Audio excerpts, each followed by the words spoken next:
Hi, good morning. I'm Elizabeth King, and I'm happy to be here. And hopefully by the end of this presentation, you'll be happy that I'm here too. I've greatly enjoyed the past few days getting to tour the school and speak with the faculty, and I think we are all in agreement that you've just got a great group of people here, people who are very dedicated to helping learners and wanting to do their best. And I look forward to working with them more in the future. So based on what I've observed and learned talking with this faculty, I've come up with an action plan for success and how this school can better lead and support the online faculty. There are many issues and challenges to overcome in order to have successful online learning. Some of these challenges can relate to learners. What are their expectations for online courses? Are they ready to learn online in terms of how they interact with material? Do they have the technical skills? How do you increase participation in these learners so they don't feel so isolated, which is a very common problem for those who are doing that distance education and not sitting in a classroom through their peers? When we look with content, the development of the online content. Not all face-to-face content translates perfectly into an online format. How do you get that content across that is making good use of the technological tools that we have but is not being overkill? What are the best instructional strategies? How do you develop a sense of community? How do you have a good discussion, especially if you are doing asynchronous communication, all right? How do assignments and assessment and feedback have to change or have to look like when you've moved online? Now, in terms of our instructors, they're having to deal with a change in their role and their sense of identity, especially if they went from a sage on the stage sort of teaching style, and now they're having to transition to what is potentially a more student-driven or student-led course. They may not particularly be interested in teaching online courses, but the fact is times are changing and they have to.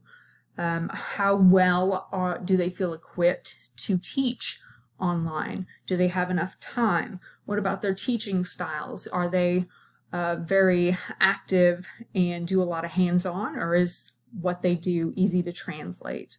And tied up all into this is, of course, our institutional support. Making sure that we're doing the good professional development, how are we helping our students, and making sure that we're providing that technical support. As much as I'd like to be able to help with every single one of these issues to make sure our school is the best ever, I'm going to focus on three.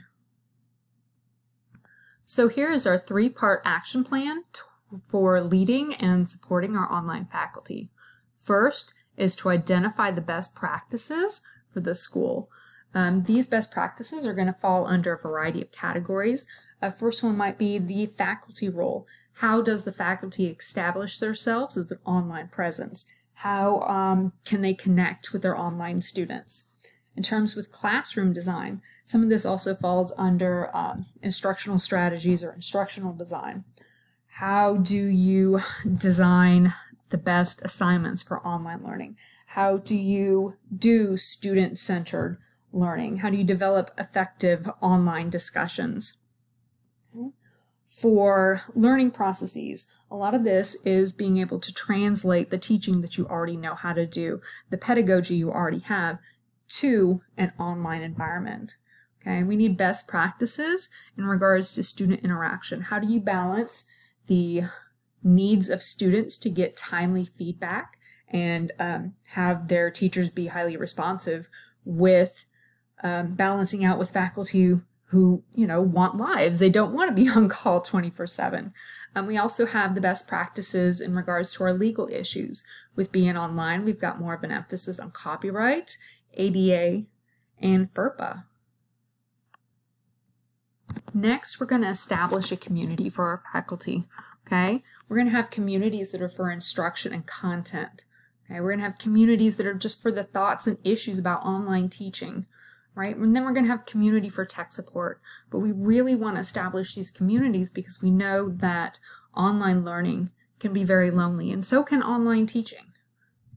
Then, using what we've learned from best practices and establishing our communities, we're going to redesign our professional development. We're going to have more of a focus on pedagogy. We're going to increase the focus on it being content specific and increase the focus on it being user driven.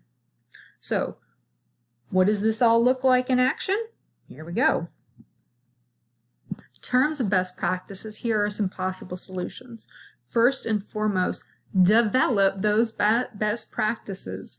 You can see the list of categories on the previous slide to sort of guide that development. Obviously, this should be something that pulls in from a variety of resources, experts outside the school, school leaders, previous studies that have been published, okay, to come up with these best practices. What does effective online learning look like? Of course, after they're developed, they need to be communicated. Everyone needs to know.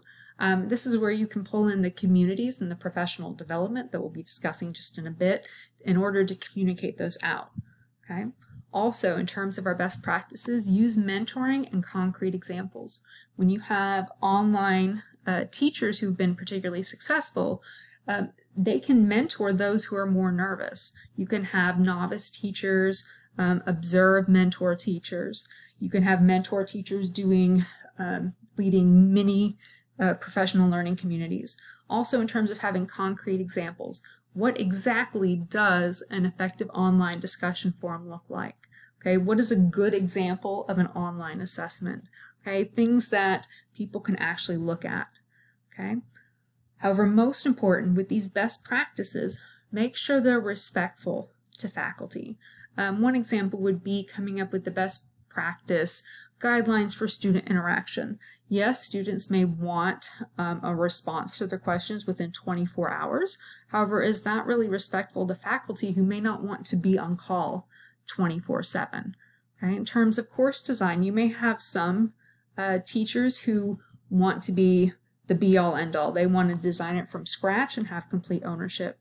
Then you may have some faculty that they would prefer to be more like content experts and have their content be slotted into a learning management system by an instructional designer.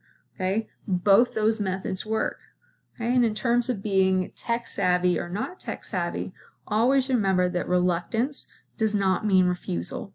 Okay, people who are not tech savvy, those teachers, it doesn't necessarily mean that they're saying, no, I'm not going to do it, but they just may need more assistance.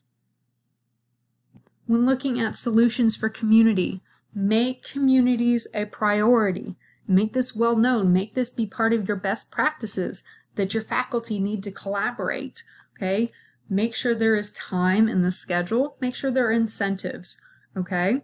Have it well known. Continually sharing that communities are a priority. Okay?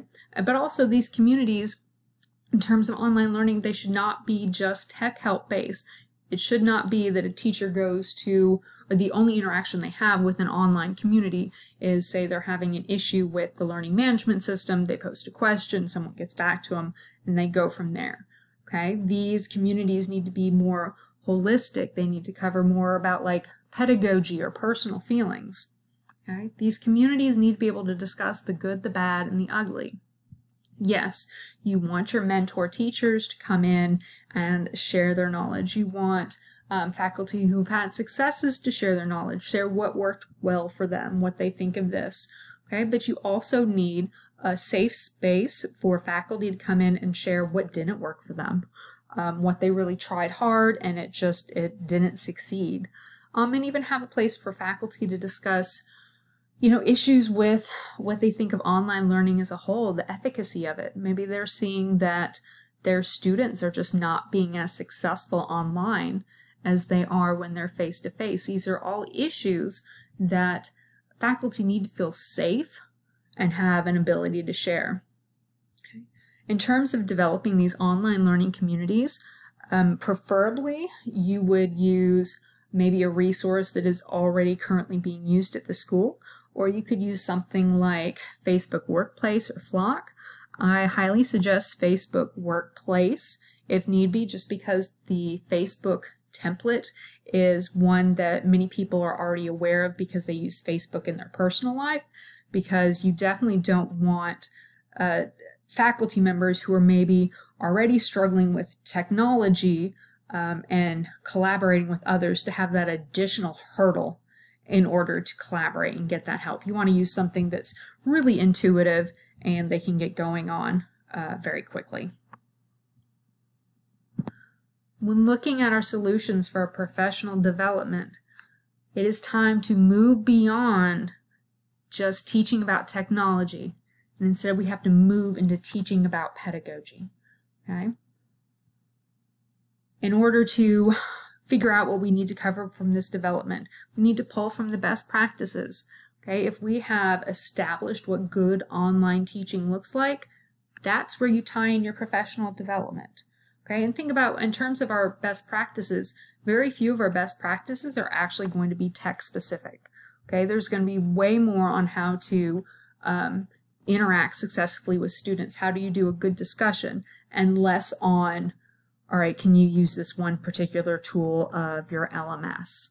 Okay? That's why we have to move past the technology and into the teaching.